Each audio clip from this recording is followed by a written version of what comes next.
This is the Rod Langway Fan Club. Welcome, everybody, to the Rod Langway Fan Club podcast. I am your host, Jeff Roman. It's our 2026 NHL Stanley Cup preview show. I'm joined by a couple of co-hosts who always come through in big moments. Mr. Mark Czeknita. Yeah, I'm willing to roll up my sleeves, get dirty in the corners, and get things done. And John Snowden. Yes, I have some smelling salts on hand here. I am pumped up and ready to go. And as always, we're coming at you from the birthplace of Rod Langway, Taipei, Taiwan. And of course, you mean the two-time Norris Trophy Hall of Famer, Rod Langway. Yes, in Rod we trust. We have a beautiful bust of the man in the studio here overlooking the beautiful Riverside Park. We are pumped and ready to go for this podcast. The NHL playoffs are upon us. Guys, I love this time of year. Yeah, it's a really quick turnaround. They're going to get right into it, so I think we should do the same, and let's start out east. Okay, so our first seed is the Carolina Hurricanes, and they'll be taking on the Ottawa Senators. What do we think of this series? Yeah, it's funny. Typically, a 1-8 matchup, most people are going to pick the number one seed. But I've seen a lot of buzz out there about this potential Ottawa upset. I'm not necessarily buying that, though. Yes, they are back in the playoffs for a second year in a row. Can they avoid the first round exit this year? We will see. Let's look first, though, at the Carolina Hurricanes. What are their keys for success in this series? I think we have to begin between the pipes. Yes, now if there is one Achilles heel on this team, it probably is the goaltending, so I think they're going to have to get at least adequate goaltending if they do want to avoid that upset. Yeah, for sure. And if they can't get that goaltending, if they do struggle there, they're going to need their defensive structure to do what it usually does and really insulate the goaltender from some of the dangerous offensive weapons that Ottawa does have. Who gets the first crack in net? Well, you got to think it's Brandon Bussey.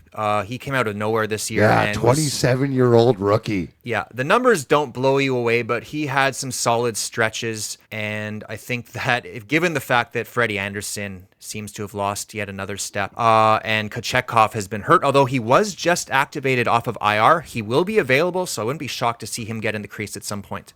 Ooh, if they go down to their third goalie, it means they're probably in trouble. Yes, that's true. So obviously they probably want to leave Bussey in there if they can, but that's going to be Ottawa's goal, is to get to Bussey early and plant that seed of doubt. Yeah, for sure. I think another thing that Carolina needs to do is take advantage of home ice. They have the home ice advantage here, and they have been such a deep offensive team this year. They roll some lines. They got a lot of lines to throw at you. So with last change, that could really spell trouble for the Ottawa defenders. If they could put Ottawa on their back foot early, get out to an early lead in the series, that could be trouble for the Sens. I love their depth scoring. I was surprised to see that Carolina had the second best offense in the NHL this year. Now, that is shocking to me, especially given the fact they only had 1 point per game player, Sebastian Aho, Mr. Consistency. But a lot of balance up and down that lineup, and I think it's especially those third and fourth lines, if they can chip in with offense and really exploit the lack of depth on Ottawa's blue line with some of the injuries they've been ravaged by, I think that could really be a problem for the Senators. We were wondering at the beginning of the season how Nikolai Ehlers would fit into Carolina. He established a new career high. Yeah, pretty good, pretty good. He fit really well on that power play as well, which is good because he didn't really get that opportunity as much as he would have liked when he was playing with the Winnipeg Jets. So good offensive season. We'll see how he fits into the squad during the playoffs because, he may not be the most equipped for a deep, gritty playoff series, but we'll see how that pans out. Yeah, well, what about Ottawa, though? If they are going to pull off this upset that some believe they can, what are their keys? Well, again, it starts in goal. Yeah. I mean, this team was really good defensively. They've got a good offense, but the goaltending almost sunk their season. Linus Ullmark, I know he's had some issues this year, but can he perform when they need him the most? Yeah, I think he's not only going to have to play even with Carolina's goaltenders, he's going to have to be the best goalie in this series for Ottawa to have a shot. Yeah, for sure. When I look at the Sens, I have some questions about the defense. Obviously, Jake Sanderson was out for a while. He's back, but how healthy is he? How much can he withstand a gritty playoff series? Thomas Chabot was out, and it seems like he came back pretty early. Is he really ready to go?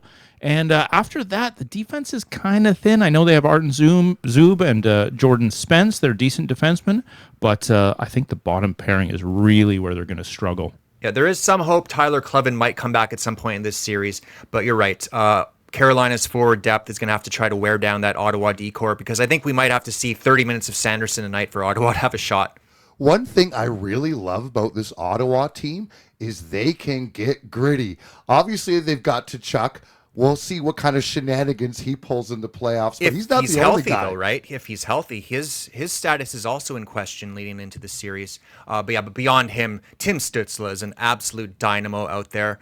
So dangerous. I really am excited to see what he can do in his second taste of playoff action. Yeah, sure. I like this team's center depth and the flexibility they have there at that position. They have a lot of guys that can slot in and out. You have Tkachuk, he can take draws. Obviously, Giroux, really good guy there. Stützle as well. And, of course, they have Cousins. They have Shane Pinto. These are all guys that are pretty good at the center position. And, that could spell trouble for Carolina because they're a little bit weak down the middle. Yeah, that's the one issue I see with Carolina is the second-line centerman. Now, Logan Stankoven has done a admirable job filling in at second center, but this is going to be a really, really big challenge for him, playing hard minutes against stiff competition. Jordan Staal is an excellent third-line centerman. But 20 goals this year. I know. He's ageless, and obviously Aho is excellent, but I don't know if Aho is a number one centerman on a championship team. I think the Sens just have to muck it up in this series. They are the bigger, stronger team. That is definitely one of their keys. You look at a guy like maybe Ridley Gregg would be a real pain to play against. Amadio. Yes, they have those guys. So I think that this will be an entertaining series. Yes. I really do think, though, the key for Carolina is put Ottawa down early. Don't inspire hope. Yeah, I think this could actually get a little ugly, this one. This could be fun. Yeah. All right, guys, who are you choosing? Well, I think it's Carolina. I just think they're too deep. They've got the playoff experience, and this is their year. The East looks wide open. This is their chance to make it out of the East. They're going to be hungry. Canes in 6. Yeah, I don't think Rod the Bod will be denied. They've made it out of the first round for several years in a row now. I just think they're going to be too much for the Sens. I am going Carolina in 5. I'm so curious if this is the year that Carolina can finally get over the hump and make it into the Stanley Cup Finals. For the first round, I'm saying Carolina in 6. All right, and the 2-3 matchup in the Metro has got to be one of the biggest surprises. We've got the Battle of Pennsylvania, the Philadelphia Flyers versus the Pittsburgh Penguins. For the Flyers, it's their first time in the playoffs in 6 years. For the Penguins, it's been 4 years since we've seen these guys. It's going to be a great series. It's so fitting that they meet each other. I'm very excited for this series. I think there's so many great storylines. Of course, the biggest one being, can Sidney Crosby make one more deep playoff run? Yes, I love Crosby. Once again, he averaged over a point per game. Him, Malkin, Letang, the boys are back together. Yeah, for sure. I mean, Crosby, unfortunately, he's been pretty banged up this year. He had a little rough time with Radko Gudas in the Olympics, as we all remember. And he's been in and out of the lineup since then. So how healthy he is going to be a big determining factor in Pittsburgh's success in this series, I think. That's the nice thing, though, is Pittsburgh didn't have to fight and claw to get that last position. They were able to rest their veterans down the stretch. I think that's really going to benefit them. And because they have that experience, they should be able to flip the switch and get right into playoff action. Erik Karlsson really turned back the clock, 66 points in 75 games. But Kyle Dubas had a number of reclamation projects that turned out pretty well. Yeah, wow. Anthony Mantha coming out of nowhere. I thought his NHL career was on life support, and he was an absolute force for them, finally living up to that potential. Yeah, I was going to say, Mark, I feel like we've been talking about Anthony Mantha for so long, and he reels off 33 goals. Yeah, and he's a big body. If he can play a physical style in the playoffs, he's going to be surrounded by some good players. Why can't he keep it going? Yeah, absolutely. And I mean, Brian Rust also had himself a pretty good year. Would have potted 30 goals had he played all 82 games, but he got just shy of that with 29, 65 points. Pretty solid year for Rust. Of course, they have Ricard Raquel. He's always been a loyal foot soldier. I love the additions of Chinakhov and Brazeau. They've come out of nowhere. Yeah, the forward depth looks pretty good in Pittsburgh, and at the start of the year was such a big question mark. So kudos to them for filling those holes. And they do have a youngster, Ben Kindle. What a story. Drafted, comes out of nowhere in his draft +1 season and makes an impact as a rookie. Nobody saw that coming. Yeah, for sure. I got a lot of questions, though. What do we get out of Stuart Skinner in net for the Pittsburgh Penguins? I mean, obviously, he has some Stanley Cup experience. Not always the best kind of Stanley Cup experience, but he has played some good games in the playoffs, and obviously, he does know how to win some of these games. Yeah, if he falters, which none of us would be shocked if he did, Artur Shilovs has been serviceable as a backup. He might have to get in there at some point. Now, the Philadelphia Flyers, guys, we did not give them a lot of hope when we recorded our stretch run show. We were very concerned about their offense, but they did it. Unbelievable. Rick Tocchet got these guys in. Yeah, what an impressive stretch run they had. And you look at a guy like Porter Martone who came out of nowhere. They signed the guy, let's get him some experience. No, he comes ready to play. Point per game performances, physical force. Wow. But you know what? Short sample size, but the kid's got the pedigree. The other one, though, that was huge was getting Tyson Forster back healthy. One of their best forwards. He came back just in the nick of time. Philadelphia's been hot. John, what do you think are the keys for the Philadelphia Flyers? I mean, I think they're going to have a balanced offense to win this. They're going to have to roll their lines and really capitalize on those opportunities that some of these depth players can get. Because they didn't have anyone who cracked 70 points. Travis Konechny, always a great player, I think. He's their best forward right now. No, he's going to bring it for them in the playoffs. My questions are two very talented guys, Trevor Zegras, Matvei Michkov, world-class skill. But when it gets rough and tumble out there, will they be able to make an impact? Yeah, we haven't seen either of these guys in the playoffs. They're both still young, especially Michkov. So, big question mark. Can they play that type of gritty game that you need to play in the playoffs? What about the Flyers' defense? You know what? It's a pretty underrated D. You start with, obviously, Olympian Travis Sanheim. He's a pillar back there. Rasmus Ristolainen, big physical force. But I like some of these young guys. You got a guy like Jamie Drysdale who's starting to come into his own. And, of course, Cam York, high draft pick. He's also starting to pan out for them. So, actually, I think they're pretty underrated on the blue line. And speaking of underrated, how about the goaltending? Yeah, I mean, Dan Vladar had himself a pretty solid year here. I mean, he got 29 wins, and he ended up with a really, I would say, good save percentage with 906. I mean, that's hard to do in this NHL. He benefits from a pretty solid defensive system. Rick Tocchet obviously gets those guys playing responsible hockey. So, I mean, this could be a tough team to play against and to score on. Oh, this series is going to be so fun. Mark, who are you choosing? You know what? I've not given the Philadelphia Flyers respect the whole year, but I'm going to give them some respect right now. I'm going to pick them to pull off the upset and knock out the Pittsburgh Penguins. They're going to take it in 7. Whoa, I mean, this is such a classic matchup. I love this one. It's exciting. It reminds me of the one where Marc-Andre Fleury really blew it for the Pens and they went out in the first round. That was a fun series. But I don't think we're going to see that. I think that the veterans, as long as they're healthy, for the Pittsburgh Penguins are going to be the difference here. I'm going to pick the Penguins in 6. All right. Maybe I'm just hoping too much. I want this one to go 7 so bad. I'm going to pick the Pittsburgh Penguins in Game 7. All right, let's talk about the Atlantic Division and the Buffalo Sabres. They've got the first seed, and they'll be taking on the Boston Bruins. Yes, I love this series. This is a classic series. I just remember in the late 80s, you had the Boston Bruins. They had Cam Neely, Craig Janney. They had Andy Moog, Raymond Bourque, Lemelin in net. That was great, and obviously Buffalo. More of an Andy Moog team, but yeah, Lemelin was the backup. Lemelin was the backup, yeah.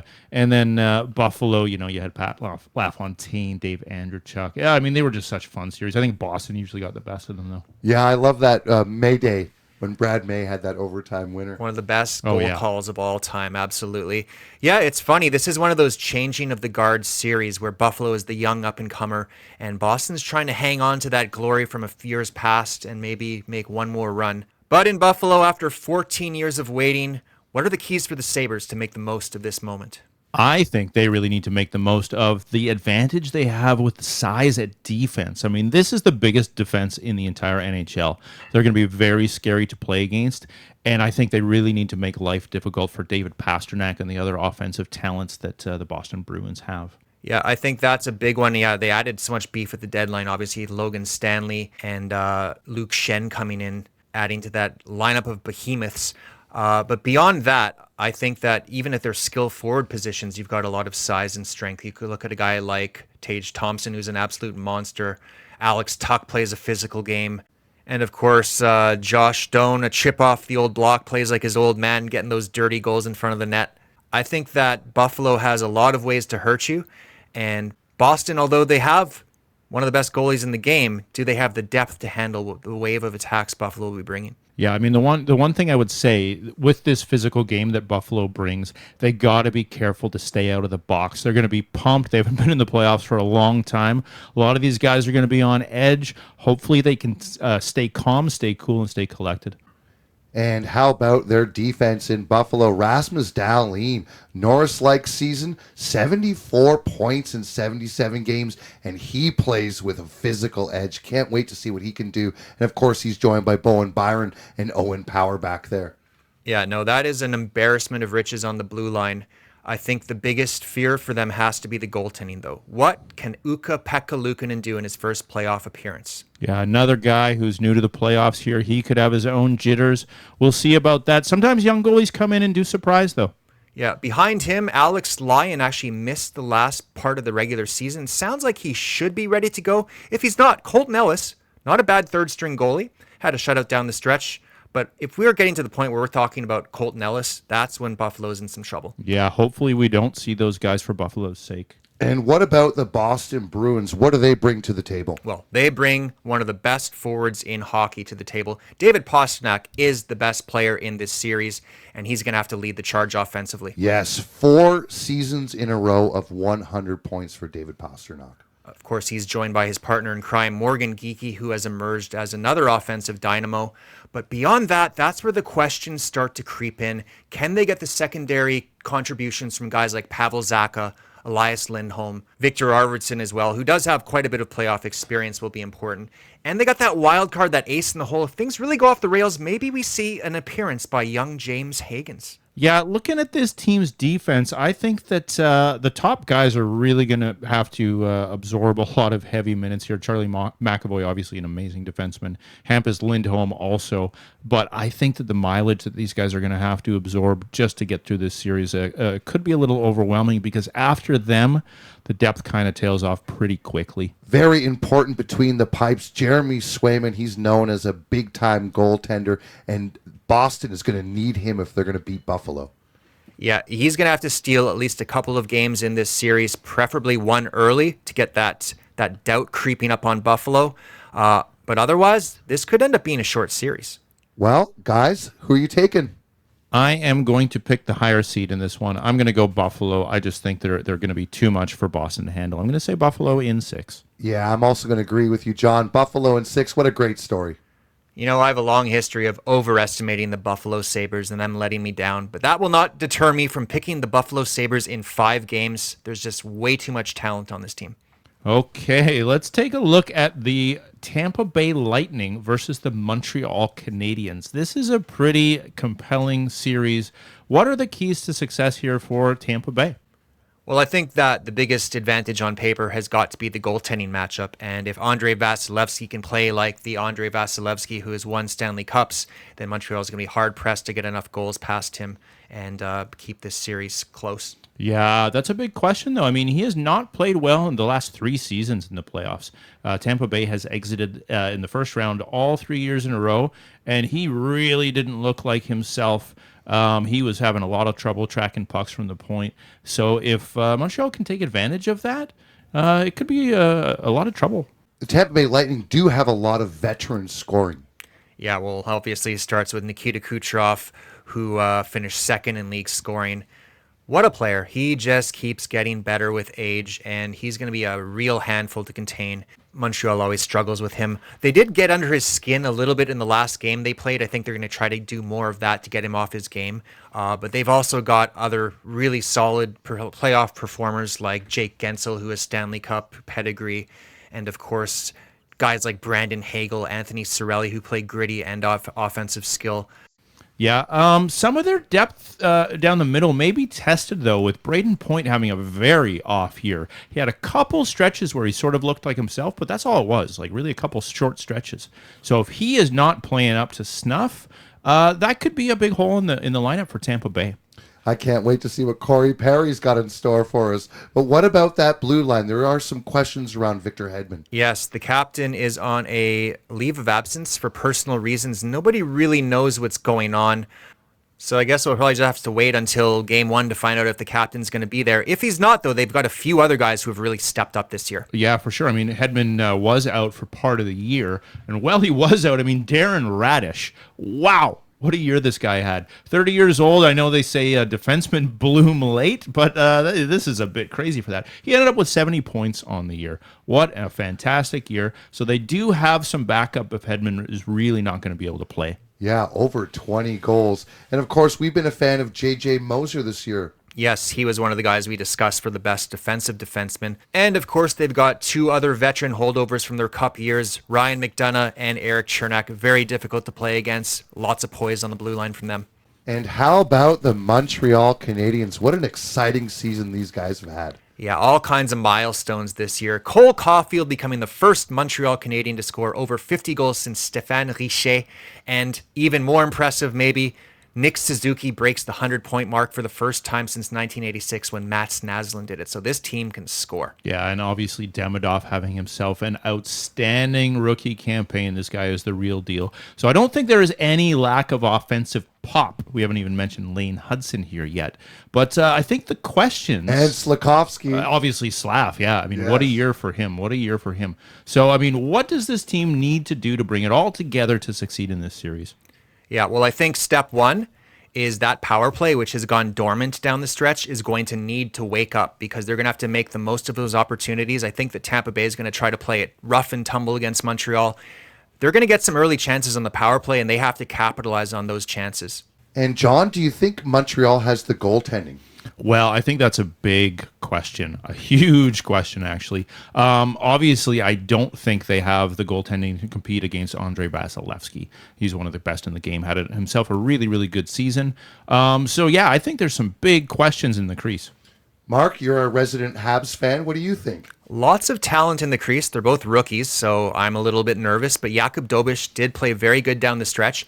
And when called upon, Jacob Fowler has also been good, and this kid has that ice water flowing through the veins. If they have to turn to him, it's not series over. In fact, it could turn the series. And what about on the blue line? Noah Dobson, what's his status? Yes, so this is the biggest issue for Montreal right now. Noah Dobson blocked a shot, was the league leader in shots blocked, by the way. Unfortunately, blocked one too many. He's out. They said they're going to reevaluate him in 2 weeks. Probably a chance we see him at some point in the series, but Montreal's going to have to hold tight until then. Ooh, that would be a big loss if he were out. Who might be able to fill his shoes, though? Fill his skates, you mean? Yeah, I mean, maybe Mike Matheson can eat up some of those minutes. He's obviously got a lot of experience. Yeah, Alexander Carrier, who was hurt at the end of the year, should be ready to come back. He's one of the only other right-handed defensemen. Maybe young David Reinbacher, who got his first taste of NHL action, will be called into duty. He's also a righty. But yeah, it's going to have to be defense by committee. I think that Struble and Jack will have to step up. But you know what? Lane Hudson is underrated defensively as well. I think he's going to start playing some PK minutes, and he could be surprisingly effective on both ends of the ice. What an incredible season. Almost a point per game. Let's get to it, boys. Mark, it's your team. Who are you picking? If Dobson was healthy, I think the Habs had the right recipe to pull off this, what would even be a minor upset, I suppose. But I think with Dobson hurt, missing those first few games, it's going to be razor tight. It's going to be close. The experience of Tampa Bay wins out in the end. Bolts in 7. Yeah, I think this is going to be a cracker of a series, but I'm also going to pick the Tampa Bay Lightning in 6 games. Yeah, I mean, coaching is such a big thing here. I think St. Louis is a good coach, but John Cooper is one of the best, if not the best in the game. I think it's going to be a little too much for Montreal. Maybe not this year for them. Tampa Bay in 7. All right, let's move over to the Western Conference, and we have the Colorado Avalanche against the LA Kings. So let's begin with the Avalanche. What an incredible season. They basically led the NHL since November. They were first in goals for, and they had the fewest goals against. Yeah, obviously they're a juggernaut, but what are their keys to winning this series? What a season they have had. Two 100-plus point players, Nathan MacKinnon, obviously, and Marty Necas breaks 100 points for the first time in his career. What an outstanding season. So really, this team just needs to be able to step up into that playoff gear. I mean, we have seen teams who have won the President's Trophy very handily falter in the playoffs. I think of Tampa Bay against John Tortorella's Columbus Blue Jackets. They got swept that year. So they would not be unheard of, but it is a rare occurrence. Yeah, I think if there is one area of potential concern, maybe it's the goaltending. I think that both of the Woods have been good, but neither has been outstanding. So I think it's probably going to be Wedgwood first with Blackwood waiting in the wings. That might be one area where they're a little bit weak. I wouldn't agree with that completely. I thought they played really well, especially Wedgwood. I actually think he's a dark horse for the Vezina. He should get at least some votes. That's fair. The defense core, obviously, the top end, amazing. Cale Makar, arguably one of the best players in the world. But once we get past him and Taze, that's where it starts to thin out a little bit. Yeah, of course, they do have the veteran Brent Burns back there. He has some great experience, but his best days are behind him.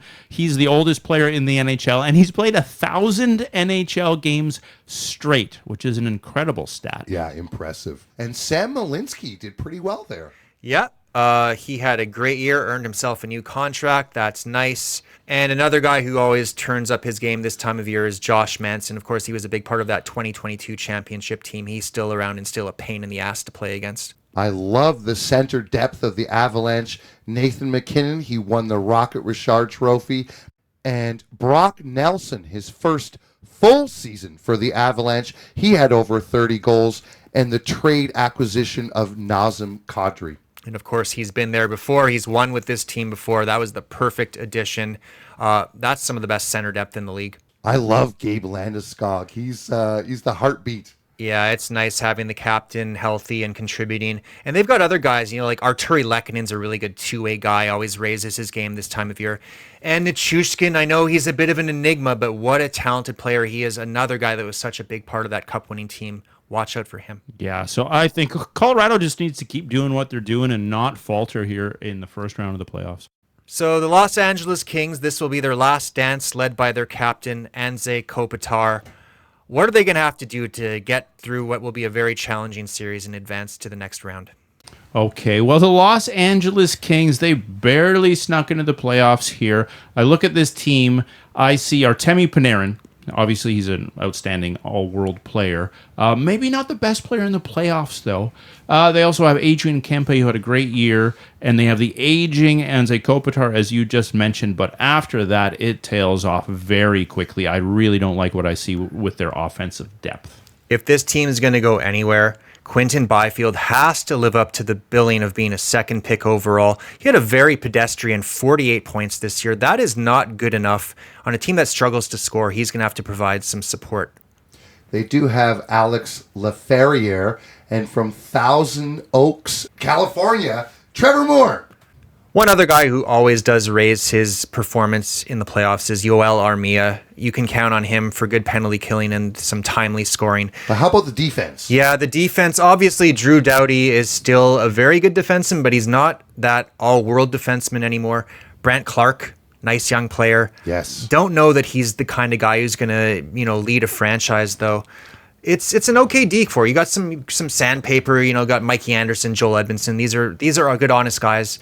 But I don't know. I think it's going to have to come down to some really, really strong goaltending. And John, how about between the pipes? Yeah, I mean it's pretty solid. Anton Forsberg was the rock back there for their stretch run. But Darcy Kemper, I think something's up with him. But he is a talented goaltender. They're going to need one of these two guys to really backstop them through that first round if they want to succeed. They're probably going to start with Forsberg. If he falters, Kemper is healthy and should be good to go. Yeah, I think the recipe is just play low-event hockey, 5 men defending at all times. When you do get a power play, capitalize on it, and hope that your goaltenders play out of this world. Okay, guys, let's get our picks in. I'll be honest, I'm going Colorado in 6. Yeah, I think you're being generous. I think the Avs finished this one up in 5 with a gentleman's sweep. Yeah, I'm going to say 6 as well. Sometimes we see teams get a little overconfident. Maybe they've been a little lazy down the stretch. But yeah, Colorado in 6. Next up, let's talk about the Dallas Stars versus the Minnesota Wild. Do you mean the Minnesota North Stars? Yeah, I mean, some interesting history here. Obviously, the Dallas Stars will be returning to their old hometown to face off against the Minnesota Wild. This is a cracker of a series. I think this is going to be a tight one. Yeah, and plenty of stars on both sides as both teams boast 2 goal scorers. You don't often see that. This is going to be a hell of a series. So what does Dallas need to do to win this series? Well, I think it starts in the crease, and there's so much talk about Jake Ottinger being this great young goaltender. But if you look at the season that he just had, it wasn't that great. It was very uneven. The guy struggled to hover around the 900 mark. And I know that 900 is not what it used to be. It's a lot harder to get to 900. But still, this is a defensively responsible team.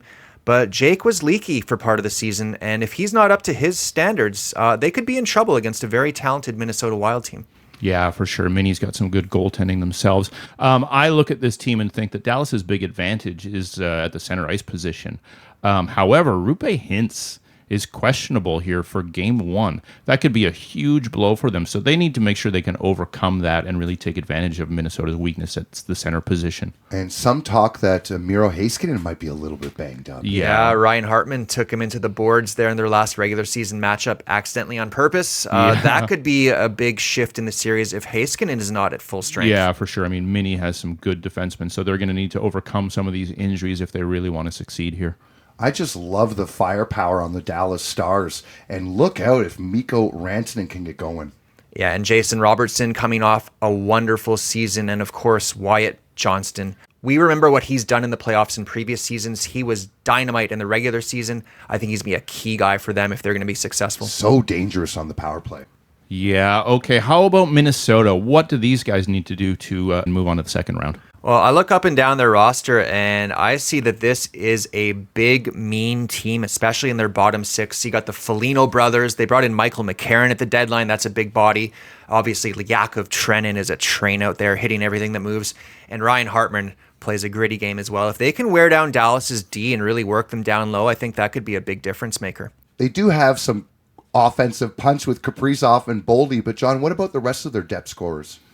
I think they lack a little bit of depth. It'll be interesting to see if Tarasenko can step up into a bigger role this playoff.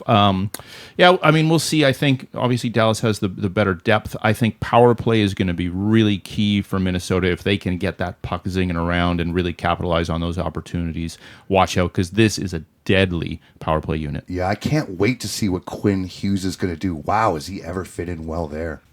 Yeah, we talked about Ottinger on the Dallas side of things. How about Minnie's goalies? How are they going to stack up here? Yeah, Philip Gustafsson had another solid year in Minnesota. I think he's going to be very reliable back there. And it's nice that if he does falter, they got Wallstedt as well. Yeah, it's very interesting. I think that you could make a case for either of those goalies outplaying Jake Ottinger if they are to pull off what would be a minor upset, I guess. Yeah, I wouldn't call it a major upset. I do like Minnie's depth. I think it gives them some options back there. I would give them a slight advantage between the pipes. Well, I think we're in agreement. This is going to be a really tight series. Who takes it in the end? This is going to be a fun one. The Dallas Stars were my Stanley Cup pick, so I'm sticking with them in 7 games. Okay. I like that, Jeff. I think that a few weeks ago I would have agreed with you. I think that some of these recent injury questions in Dallas, they'll give me pause. And I think that might be enough to tilt things in the favor of the Wild. I think they steal this series in 7. Ooh, I'm so torn on this. I mean, I'm just kind of deciding here at the last minute who I think is going to pull it out. I really like Dallas's depth, but something has just been off with them for the last few years. They just don't seem to have that playoff mojo and kind of wither. I think that Minnesota is a fierce opponent here. I'm going to pick them. I love Kirill Kaprizov. He is just dynamite. I think they're going to pull it out in 7 games. Next, let's discuss the Vegas Golden Knights versus the Utah Mammoth. It's the first time in 6 years that the Mammoth have made the playoffs. Yeah, I think this is Gary Bettman's wet dream, these two franchises and these markets that they so desperately want to succeed. Let's call this one the Desert Duel.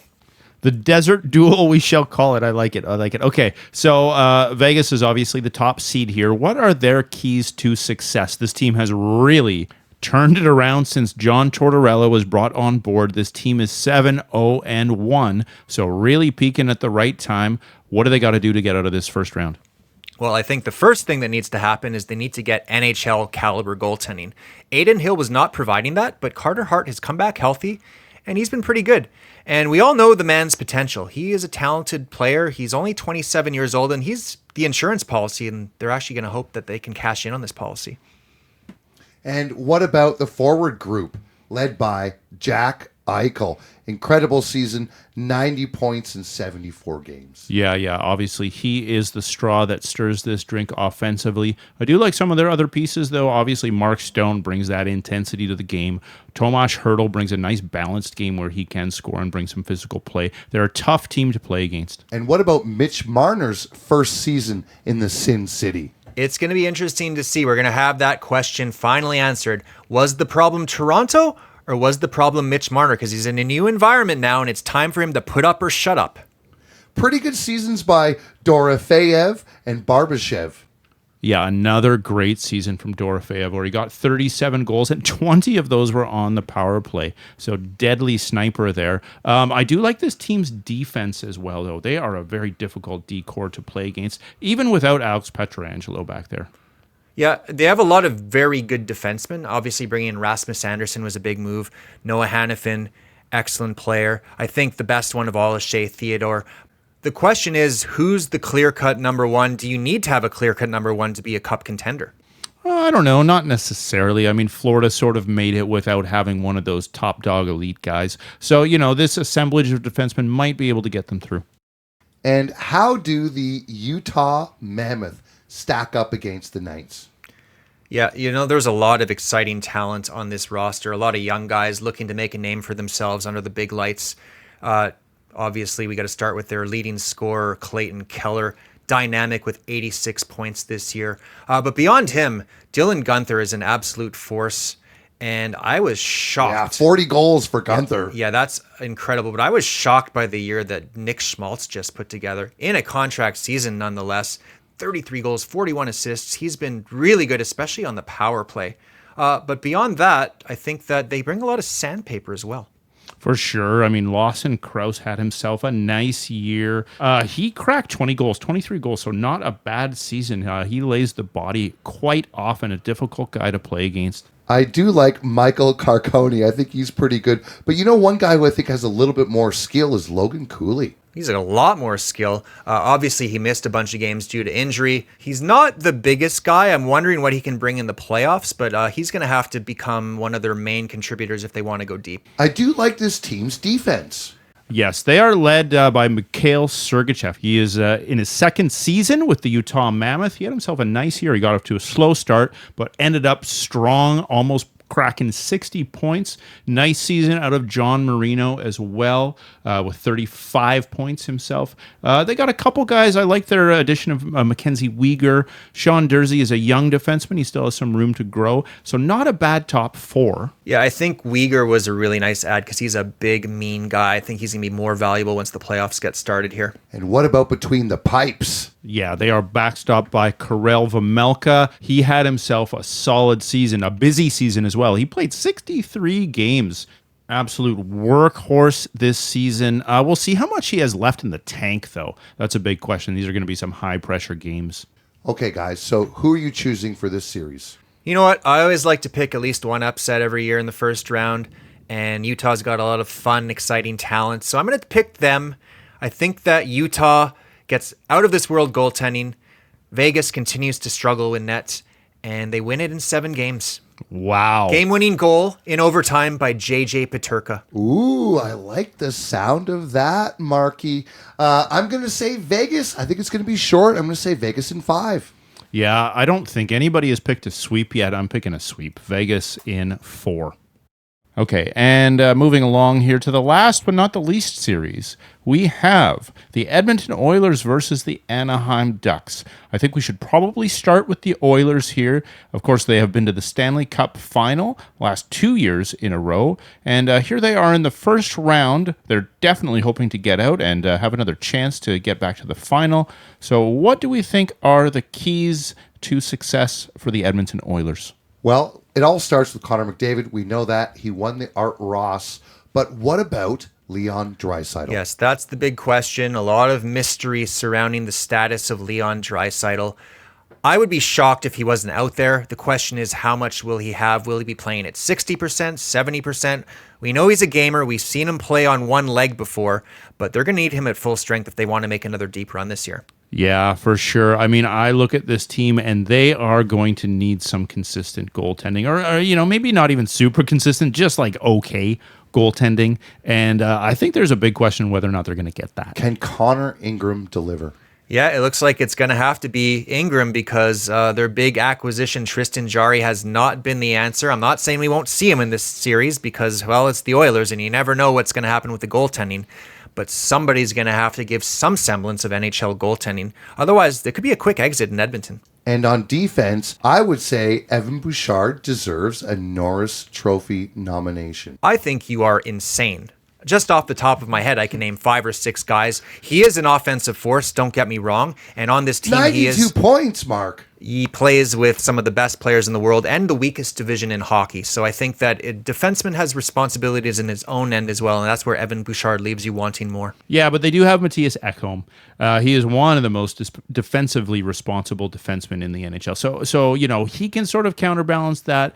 They're going to need him to play his A game because, Evan Bouchard does have his deficiencies on the defensive end of things. Yeah, and I do like the fact they brought in Connor Murphy. That's another defensive stopper who's going to help solidify things on the back end.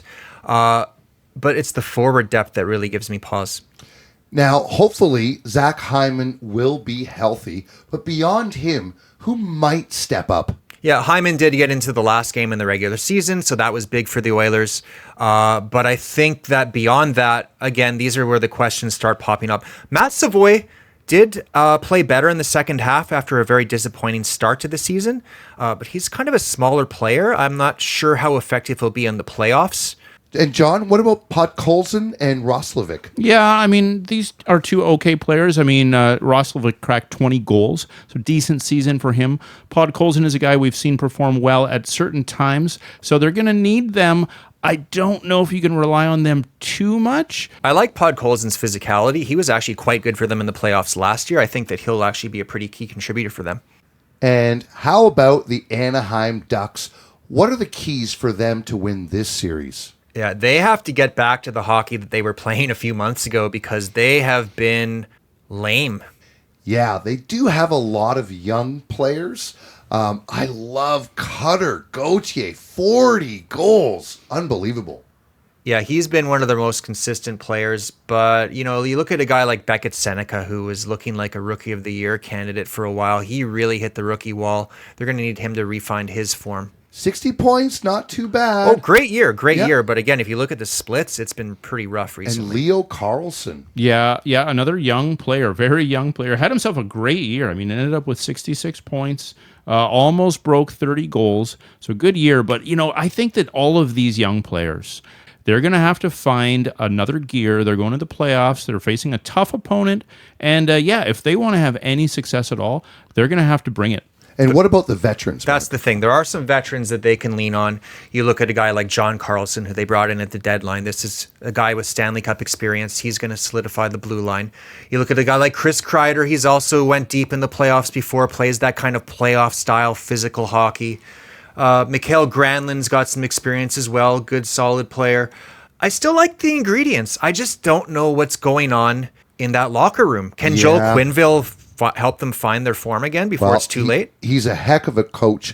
They still have Troy Terry, Alex Killorn. But, John, do you think Mason McTavish can recover his form? I'm not really sure what's up with him. I mean, this is a guy we thought was captain material, would be one of these playoff performers, one of these guys who would step up in those big games. But, this season, he certainly hasn't looked like that. Maybe he can find something, but he's going to need to. They do have Radko Gudas back there. He's a punishing hitter. Yeah, he is a nasty piece of business, definitely built for playoff hockey. And you know what? The goaltending, which was good at the start of the year, is going to have to pick it up because Lucas Dostal, I'm not sure what happened to him, but he has had trouble going down the stretch here. And we know he has the talent.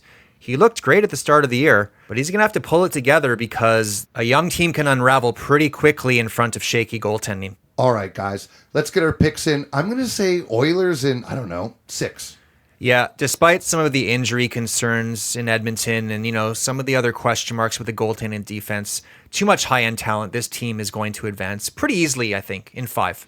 Yeah, I really like Edmonton for this series too. A lot of playoff experience. Connor McDavid is an absolute beast. He's not going to go out in the first round this year. Edmonton in 5.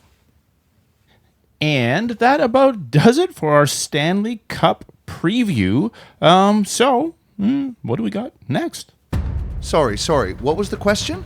I would totally veto that. What kind of league are we running here anyways? I'll have to consult the rule book on that one. Remember the trade guidelines. Can we get some friendly questions here? You guys have got to dress your players. Okay, this is everybody's favorite segment. This is Ask the Commish. You can get your questions into Commissioner Jeff Rolleman. Here at the last minute, you can send us an email at rodlangwayfanclub@gmail.com. You can tweet us at rodlangwayfanclub. You could etch out your question in the sand of a desert island and let the search and rescue teams pass it over to us. Any way you want would be fine. People often ask me, why do you call Jeff the Commish anyway? And not only is Jeff the host of this middling podcast, he is also the commissioner of a flailing fantasy hockey league. This is actually, the 20th season that you guys have been doing this? We've been at it for a while. Yeah, so Jeff, well, he's not the perfect commissioner, but the man knows hockey, and I think he's a good guy to ask these questions to, so that's why we call it Ask the Commish. Okay, and what do we have up first? Well, we actually had quite a few questions about the same topic. Everybody wants to know about the John Tortorella situation, bringing him in to coach the Vegas Knights. They want to hear what you think about it. Yeah, that was insane. I was shocked, but you know what? I feel like Vegas had to do something, and they always surprise us, so I don't mind this move. If anybody can light a fire, it's John Tortorella. For sure. I mean, it's very on brand for Vegas. They like to make big, bold, unexpected moves and often throw people under the bus. I think it's a pretty high-risk move. We do know Torts can spark a team, but sometimes he can have the opposite effect too. So I am interested to see how this will pan out going into the first round. It's funny, I see it as a no-risk move. This team wasn't really going anywhere. They needed some kind of spark, like you said, to get them going. And I think this is perfect. If it doesn't work out, you don't have to bring him back. This is a short-term attempt at lighting a fire under a team that obviously does have Stanley Cup pedigree. It's not that long ago that they won a cup. So I say, why not? It's also just a really fun storyline heading into the playoffs. And how about Patrick Waugh being let go by the New York Islanders so late in the season? Yeah, that one to me reeks of desperation. I think that they were kind of overachieving to begin with. I guess the calculation was that they didn't really want to move forward with Patrick Waugh beyond this season. They saw a guy in Peter DeBoer who they see as a long-term solution, as a better coach. So they went for it, thinking, if we get into the playoffs, great. If not, well, we still have a coach that we're comfortable with heading into next season. Yeah, I mean, I kind of think that the Islanders think they're a better team than they are. I think they're kind of lucky to be in the spot that they're in. They just missed out on the playoffs. They had an okay season, though. I think most of that was due to Ilya Sorokin. And, of course, the emergence of Matthew Schaefer, what a year he's had. I just think letting go of Patrick Waugh so late in the season is kind of a bad look for the franchise. Yeah, it's not like Patrick Waugh has ever given up on a franchise. Yeah, and I think in both cases, these coaches just lost the room. So what do we got next here, John? Okay, we have a tweet here from Donnie Downer82. And he just asks, it was a pretty crazy NHL season. What do you guys think were the biggest disappointments this year? Ooh, there are actually a lot of teams that pop into my head. I think I got to start with the Winnipeg Jets. Fair. They won the President's Trophy last year, and they missed the playoffs this season. I don't think anybody really saw that coming. Yeah, I mean, even at one point they were last in the entire NHL. They did bounce back a little bit from that, and they scratched and clawed their way back into almost making it into that last wild card spot. But alas, it was not to be. Big disappointment in Winnipeg. That almost makes it worse because you don't even get the high draft pick out of it. Yeah, so no this, I don't know. I feel like something's going to have to change in the offseason. But, John and I were talking about this before the show. he doesn't expect any big changes. Yeah, no, I just kind of think the team doesn't have a lot of elbow room. They don't have too many draft picks. A lot of players are resistant to go to Winnipeg just because of the weather more than anything else. It's a lovely place, isn't it? Especially during the winter. Yeah, exactly. Not so much. So I think it's going to be tough for this team to just sort of do a quick retool on the fly.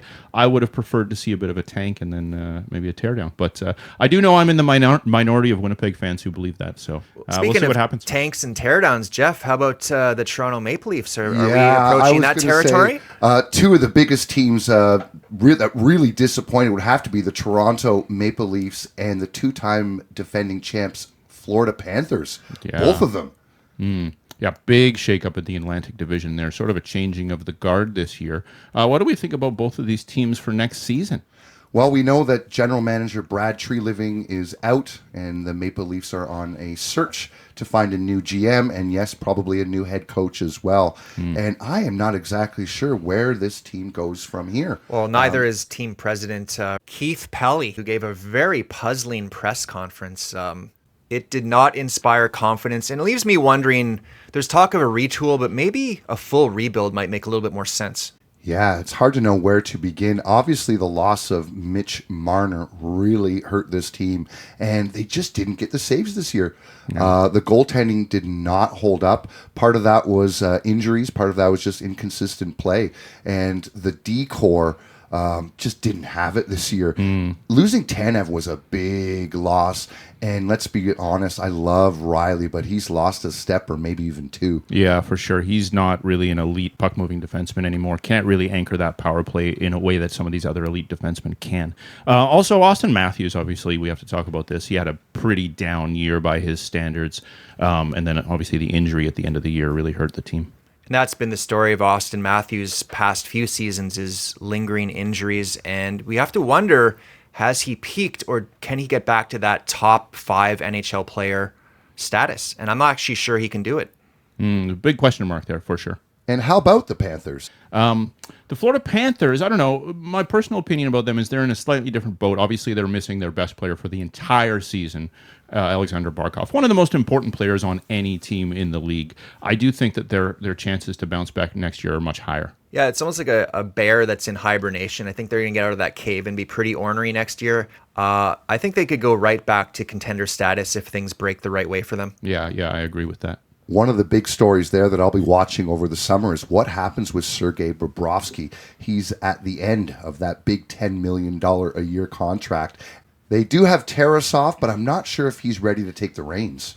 Yeah, I wouldn't be surprised to see Bobrovsky come back for less money, but maybe they bring in another veteran as well to push him. I think one thing we can say as a positive is that a lot of these older guys are going to have a nice full off season to train and get healthy and give it one more big push. And guys, if we're talking disappointments here, how about the Detroit Red Wings? Yeah, it's funny. I was actually preparing my apology speech because I'd, given them no respect at the start of the year, and I wasn't really willing to apologize after they were first in the division. But in the end, they proved me right. It's another March collapse in Motor City. And I think they're just kind of stuck in that mushy middle now where they have enough talent to be good, but not quite good enough in what is a very strong division. Is Yzerman on the hot seat? I think he must be at this point. I mean, this is probably the biggest disappointment. They looked really good all year. They looked poised to make that next step, and then to just fall off in this fashion is very disappointing if you're a Detroit Red Wings fan. How many years is this? They have not made the playoffs now? Well, Buffalo made it, so their 14-year drought ends. Detroit now, their 10th season in a row without a playoff appearance. Hard to believe. Oof, yeah, that is rough. So, yeah, I do think Stevie Y is going to be facing some heat in the offseason here. They do have a couple of really nice pieces in Sider and Lucas Raymond. Yeah, for sure. And they do have some big draft picks coming up in the next couple seasons here. Of course, they do have some good goaltending prospects in Sebastian Cossa and Trey Augustine. But goalies are so hard to predict. We'll see how these guys pan out. Yeah, they have a nice pool of prospects, but I don't see any franchise-altering superstars. That's kind of the missing piece in Detroit. Their best player, arguably, Dylan Larkin, he's now 30 years old. He's been battling injuries in previous seasons. I think actually one of the reasons they missed the playoffs this year was that he was banged up down the stretch. I just don't see them getting over the hump. And again, what is a very strong division with a lot of good young teams on the rise. Yeah, it's going to be difficult for them. I think maybe if some of these young guys do pan out, they could make the playoffs, maybe make a little bit of noise, but I think it's going to be really tough for them to move into that contender status. And what about the New Jersey Devils? Yeah, we were pretty high on them going into the season. So much talent there. But again, the story, at least part of the year, was injuries. That freak accident, Jack Hughes missing a big chunk of the year, really hurt their chances. They did come on a little bit down the stretch, but a lot of unrealized potential in New Jersey. Yeah, Hughes was unreal after the Olympic break, after he scored the game-winning goal for the Americans there. Yeah, for sure. There are some rumblings that Nico Hischier is not all that pleased with what's going on there, and he may not be sticking around, which would be devastating for this team's chances. So Fitzgerald, the general manager, he's out, and I'm guessing Keefe might be the next one? Yeah, I've never been a massive fan of Sheldon Keefe. Obviously, some challenges that he was unable to overcome in New Jersey. I think maybe a fresh face and voice could be helpful there. But yeah, it's going to come down to the captain. Do they get the extension this summer? Because I don't think they want to start the season with their captain not extended. That would be something that would loom over the team the whole season. The young defensemen, too. You look at a guy like Luke Hughes, underwhelming season. Simone Nemec, former second overall, hasn't really lived up to his promise either. Again, the potential is there. They just have to meet it. And what about the cellar dwellers, the Vancouver Canucks and the New York Rangers? Oof, just a couple of tire fires. I'm not shocked by either of these. I think they were even worse than we thought they would be. But I think darker days are still around the corner for both of these franchises. Yeah, I mean, for sure. The Rangers threw the towel in with that letter to their fans. It's over for them. And Vancouver, I think we thought they'd be a little bit better, but we didn't have super high hopes for them. Obviously, when they traded Quinn Hughes, that was also an indication that they were done with this iteration of their franchise. So we'll see what happens next. I think it would be a lot of fun if they won that lottery and got Gavin McKenna first overall. That would be massive. They really need something. Obviously, Elias Pettersson is supposed to be the franchise player now that Quinn Hughes is gone. Didn't really figure things out this season. He was okay, but man, he is not earning that big contract. Yeah, and with the New York Rangers, there are some bright spots on this roster. Obviously, Igor Shesterkin, an all-world goaltender. I wonder if he'll stick around. Of course, Adam Fox, also an elite defenseman. And Lafreniere finally emerged. He had a pretty decent season, scored some goals. He's got some physical play. So these are guys that they could maybe build around if they choose to. I don't know. I just don't like the fact that your core is made up of JT Miller. Mika Zibanejad had a good year statistically, but again, this is a guy who's on the downside of his career. Vincent Trocheck, shocked that he's still on the team. I really thought they were going to cash him in at the deadline. Maybe he moves in the offseason. But something's going to have to change in New York. Traditionally, this is a franchise that likes to chase the big fish in free agency, but there aren't that many out there this year, so I don't see any big changes that get them back to playoff contention next year. They should get an early draft pick. There will be a lot of talent that's available at that time. Yeah, we're talking long-term now, but I think in the short term, we've got some more pain in New York, and maybe you tear it down and you trade some of those big assets. Yes, it will be interesting to see how this team chooses to handle these dire straits they're in. Okay, boys, I think we have time for one final letter. Yeah, there are a few here, but actually I think we're going to go for a question that's not even in the mailbag. I'm going outside of the box here. Okay. Because this is something that we do every year. We get one last chance to change our Stanley Cup picks. So in the past, we have gotten letters about this. We didn't get one this year, but let's pretend that we did. Okay. Well, this season I picked the Dallas Stars to win the Stanley Cup, and I'm sticking with them. I'm sticking with Dallas. Okay. How about you, Mark? Yeah, I'm going to also be a stick in the mud and stick with my original pick, the Edmonton Oilers. I know that there are a lot of question marks, obviously, with Leon Draisaitl's health. Zach Hyman has missed time down the stretch. But you know what? They're still in a division that is weak. They still have Connor McDavid, and I don't see any perfect team in the NHL. So I'm going to stick with the two-time Cup finalist Edmonton Oilers. And John, you originally went with the Vegas Golden Knights. Yes, I did. And while I don't think that's a crazy pick, they made the big coaching change. They're a pretty deep team. I just don't really like them. I'm just not a fan of the team.